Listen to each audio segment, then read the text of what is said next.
Hello, strangers. Don't touch that dial.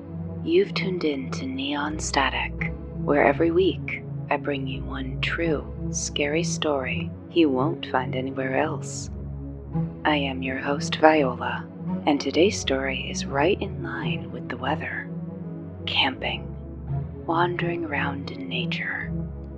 Sure, there are guides for avoiding the common threats. Poison ivy, certain snakes, or even a few large animals. But what my friends discovered on this trip, there's no guidebook or annotation in the good old airman's manual for it. It's story 263, and here's what happened. It all started when we PCS'd from Nebraska to good old No Hope Pope. Except for me and my friend Timmons. We were full of hope. Both avid hikers, we were anxious to get to a state with actual hills and mountains. And North Carolina, particularly our area, was full of hiking trails, campsites, and, were we so inclined, a lot of naturally occurring cave systems. The first weekend we had available, we hit up the MWR to rent supplies on the cheap and head out for a weekend in the wild. That Friday night, the first night out there, almost made up for 2 years of minimal hiking. If you've never been away from a major metropolitan area, I really can't describe how different it is. At home, night means dark. Even with streetlights outside, people rely on nightlights to see when the lights are off.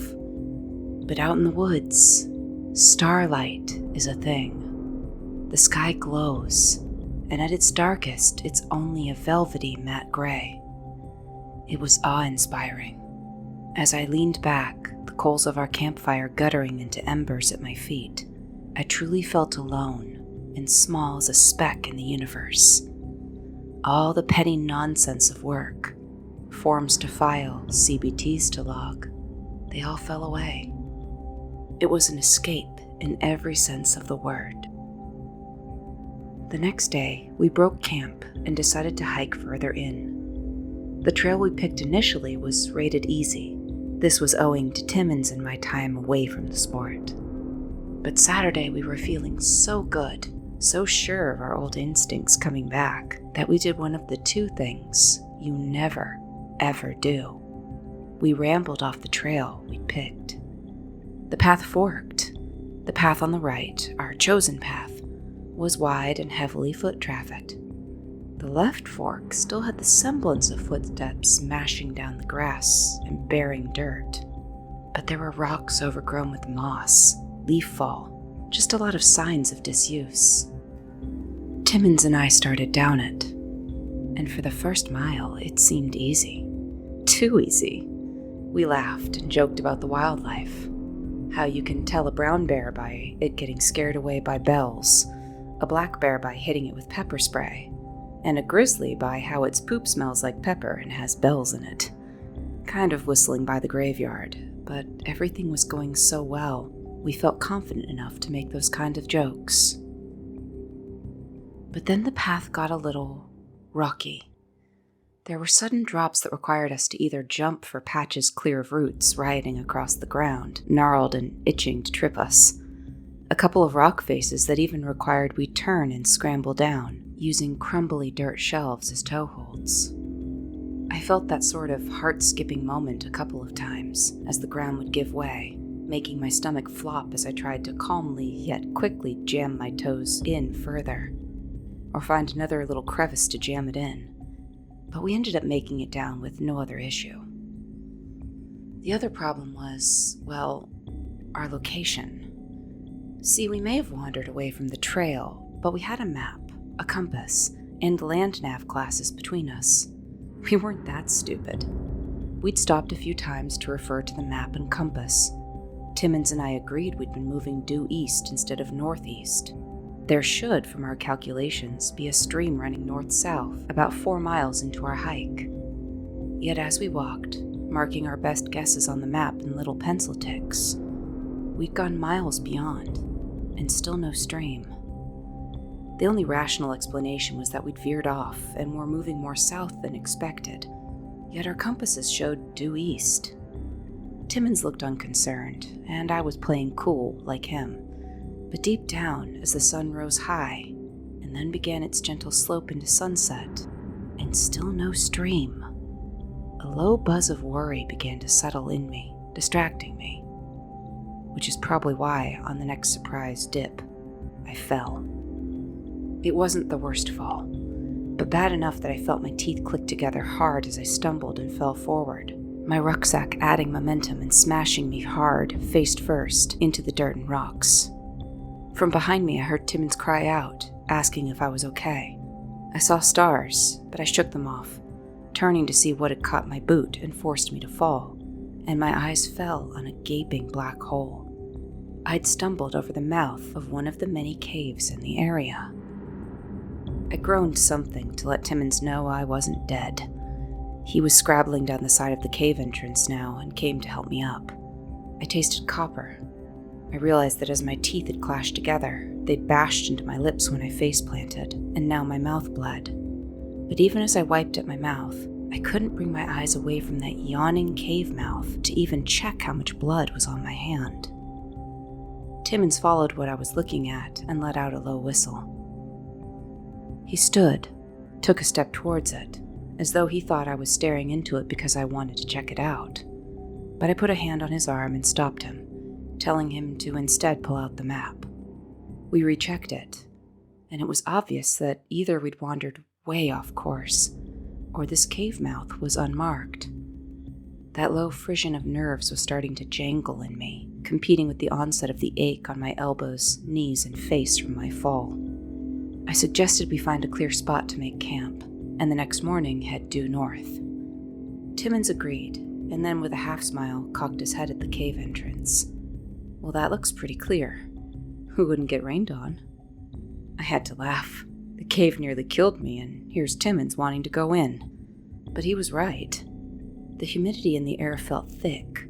With our luck, tonight would be the night when rain came pouring down on us. Together, we trudged into the cave mouth. I looked around for signs of, roommates. Carcasses, cast-off bones, claw marks, even that rancid sour fish smell animals can use to mark territory. But the cave appeared completely deserted.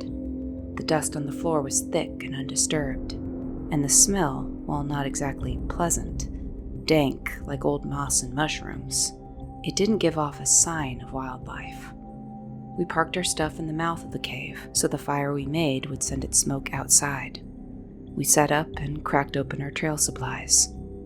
Even though my body ached, lying down and eating what felt like a mountain of beef stew had me relaxed, the warmth soaking through me and driving off the chill from hiking all day.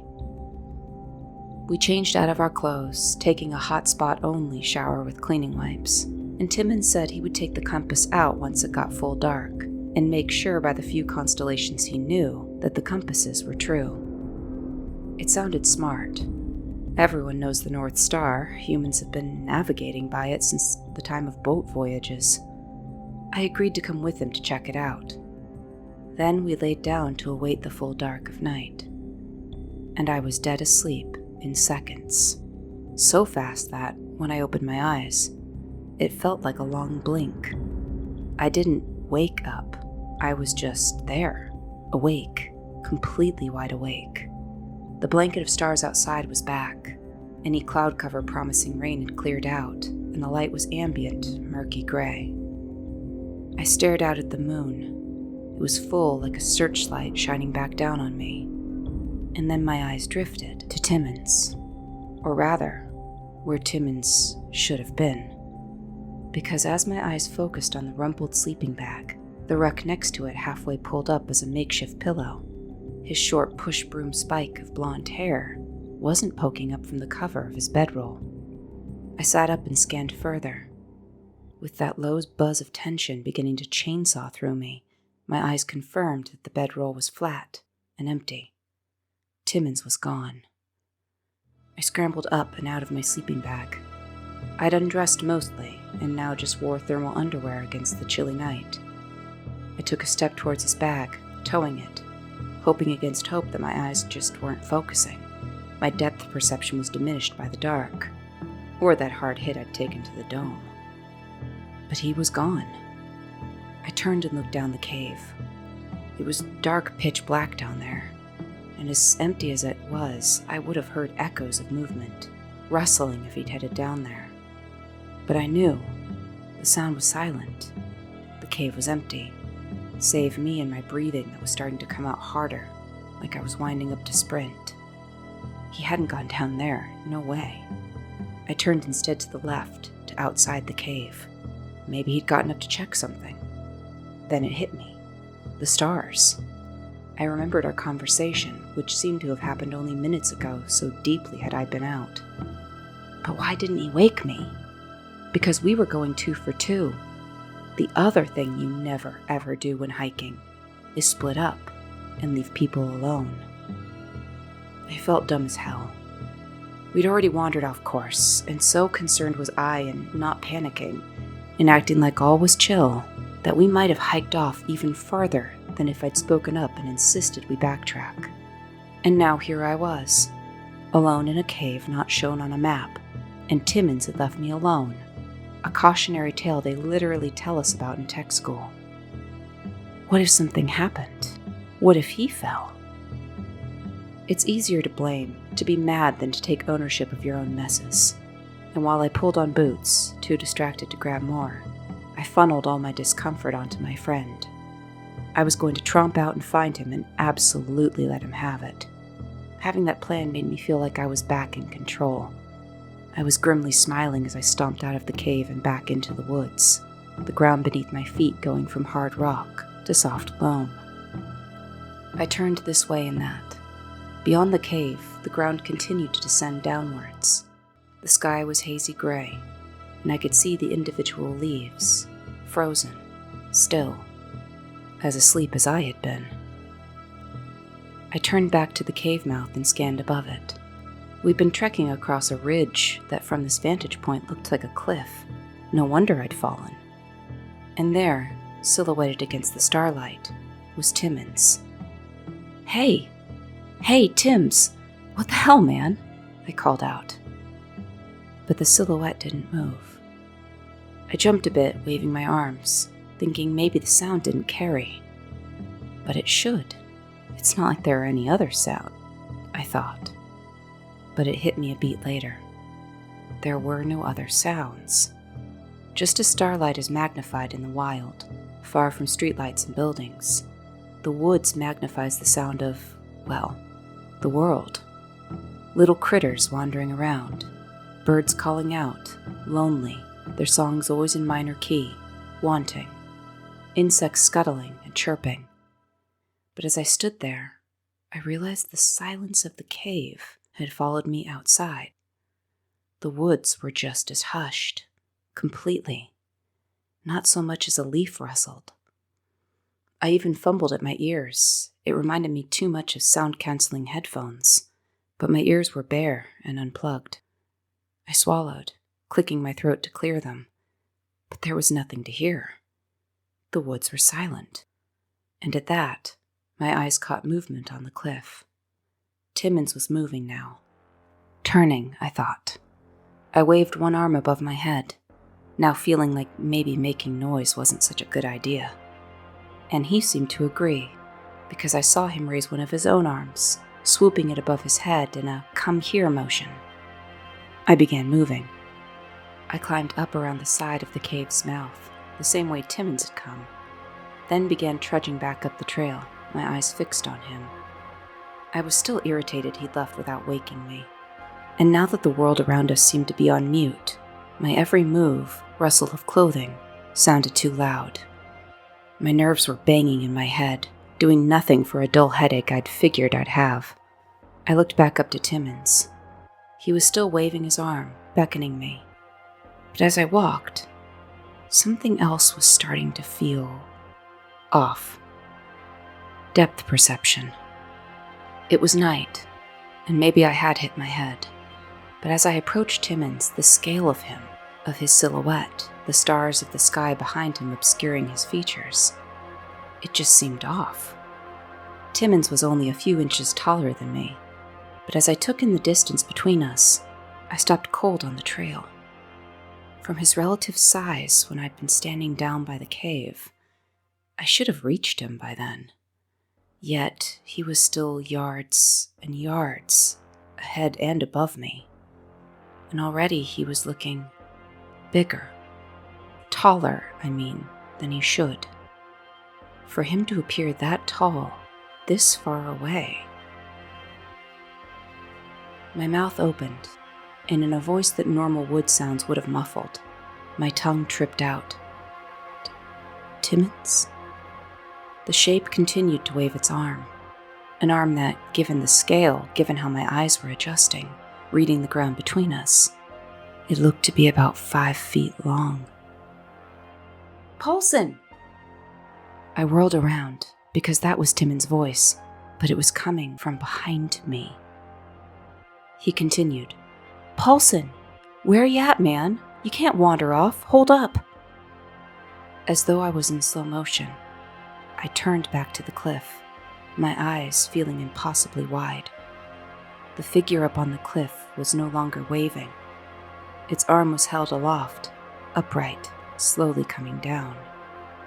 I still couldn't make out its features, but I knew with an intense, wrenching gut feeling, just as I knew that this wasn't Timmons, that this thing was staring back at me. My heart was pounding. My lungs were unable to pull in full breath.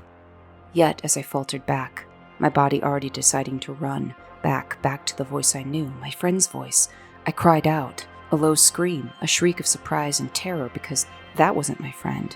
That wasn't an animal. It was a man, but it was a man of such size that my own animal brain could only recognize it as a threat. A threat. Get away. It's a threat to you.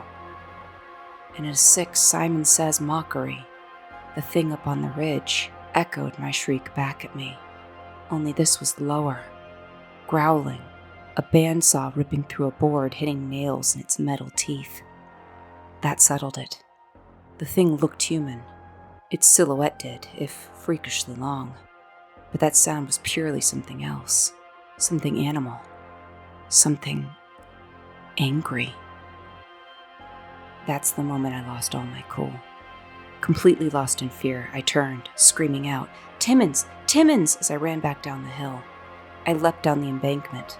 I was preparing to take off running down the trail to find Timmons. I had to warn him, but then an arm came and hooked me backwards into the cave. I screamed again, but as I came to rest against something warm, something clothed, something Timmons-shaped. Buddy! Paulson, what the hell, man? What are you... And from outside, that mocking copycat cry came again. I felt Timmons freeze against me, even as I wrenched myself from him. What the hell is that, man? That's not you? I was wheeling around. I only briefly saw Timmons' face, bone white in the dim light, eyes owlish, mouth open in dismay. But then tech school training drilled out my next move. I pulled free of his hands. Their grip loosened. The shock of that sound, of him recognizing the sound of something bad, something impossible that I had the misfortune of seeing, were loose. I was at once digging through the bag, fishing out the white plastic bottle, then heading straight to the still glowing embers of our fire. My hands were icy cold, shaking so hard I nearly squeezed the lighter fluid onto myself before aiming it in a stream at the largest pile of glowing coals. At once, the fire roared back to life. The blue-gray corpse light of the night burned away in orange and yellow glow. Because forget bells, forget pepper spray, all those jokes. I was clinging to the biggest thing to ward off wildlife, the largest tool in any survivalist arsenal. I was betting on fire. We watched it until dawn, keeping it roaring so hot that by the morning, our faces were sunburned. The following day was Sunday. And in the light of said sun, all the missing sound, frogs, bugs, birds, they were back. Had they been hiding last night? My gut says yes. After all, what had Timmons and I done? Built a wall of fire and hid behind it, of course. The trek back to our car was remarkably easy, as though the forest had decided we'd had enough. It was only a minute before we broke through to the tree line directly into the parking lot. Did I feel some kind of way with this discovery? Yeah. For one, the last night, when I faced the scariest thing in my life, we'd been 5 minutes away from a parking lot full of college kids and other hiking enthusiasts. For another, whatever that man thing was, it was comfortable enough to be that close to it as well. Timmons and I never spoke about the thing that we heard, the thing that I saw, and we didn't quit camping or hiking. You gotta get back on the horse, you know. But the lesson we didn't know we needed to repeat was learned all the same. For the rest of our time in the Carolinas, we never wandered from a trail again.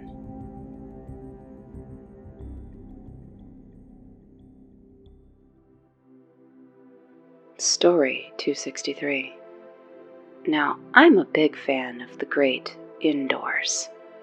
I never much liked sleeping on the ground, not being able to shower. And let's just say this story didn't convince me any otherwise. But what about you, strangers? What have you encountered out in the woods? Or, what in the woods has encountered you? Feel free to let us know. Email and social media are in the description, and liking, commenting, and subscribing remain available to all users of YouTube. Thanks for tuning in, and I'll see you next week. Same bat time, same bat channel, when we do it all over again. Until then, take care, strangers.